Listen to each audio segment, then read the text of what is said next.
মাদারীপুরবাসীকে আজকে কিছু চিরন্তন সত্য কথা বলতে চাই। আমি ডক্টর খান, মাদারীপুরের মরহুম হাসমত আলী খান সাহেবের সন্তান। আমি গত ৩৫ বছর যাবৎ আফ্রিকার বিভিন্ন দেশে আত্মমানবতার সেবা কাজ করে যাচ্ছি। আমি ডক্টর হিসাবে মাত্র ৫০ টাকা রোগীদের কাছ থেকে ফি নিয়ে সেই কষ্ট অর্জিত টাকা মাদারীপুরে নিয়োগ করেছিলাম।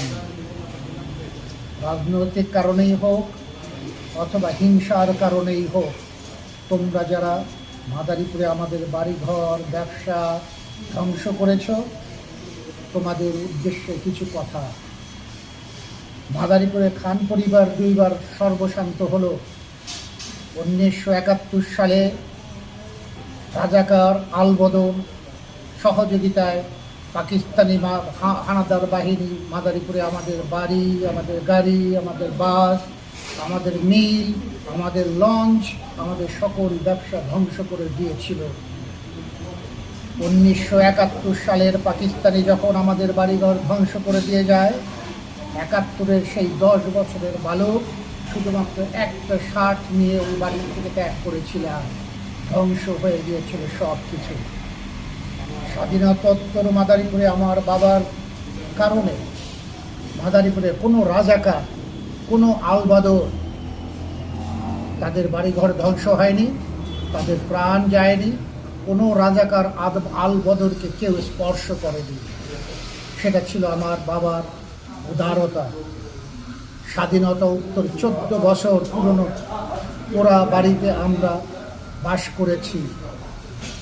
এতগুলো বছর পরে পাকিস্তানের সেই নরপিচাস রাজাকার আলবদরদের দল স্বাধীন বাংলায় আবার সেই পৈশাচিকতা উন্মাদনা ছড়িয়েছে। 2024 সালে খান পরিবারে বাড়িঘর ব্যবসা বাণিজ্য যদি লুটের টাকার বানানোর জন্য পোড়ানো হয়,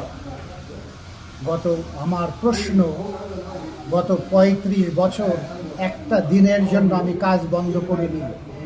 আমার জীবনের প্রতি মিনিটের মূল্য $10।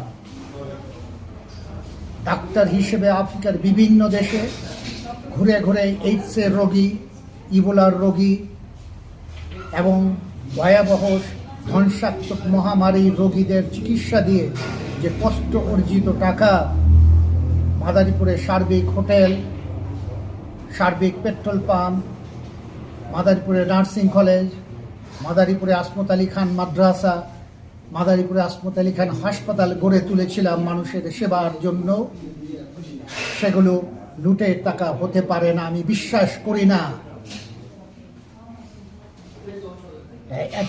এগুলো যারা প্রচার করছেন এবং কষ্ট বিদারক ব্যাপার।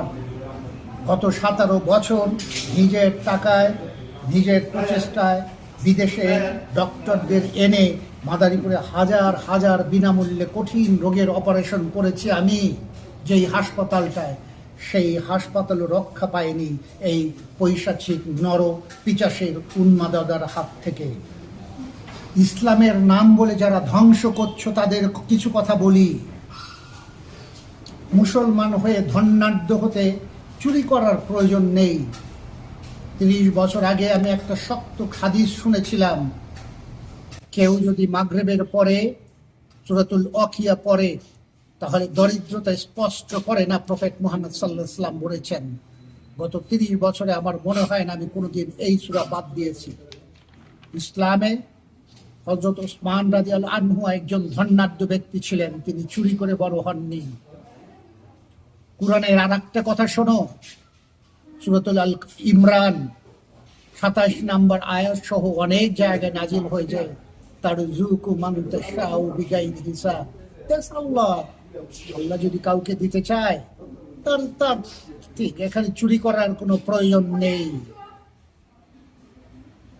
প্রবাসে বসে আমি মাদারীপুরে ধ্বংসাচ্ছ দেখিনি, তবে শুনেছি।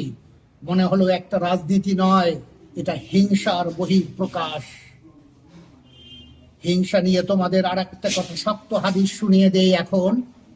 যারা হিংসা করে এই কাজটা করেছো, প্রফেট সাল্লাল্লাহু আলাইহি ওয়াসাল্লাম বলেছেন, হিংসাকারীদের কখনো বেহেশতে জান্নাতে প্রবেশ করা যাবে না।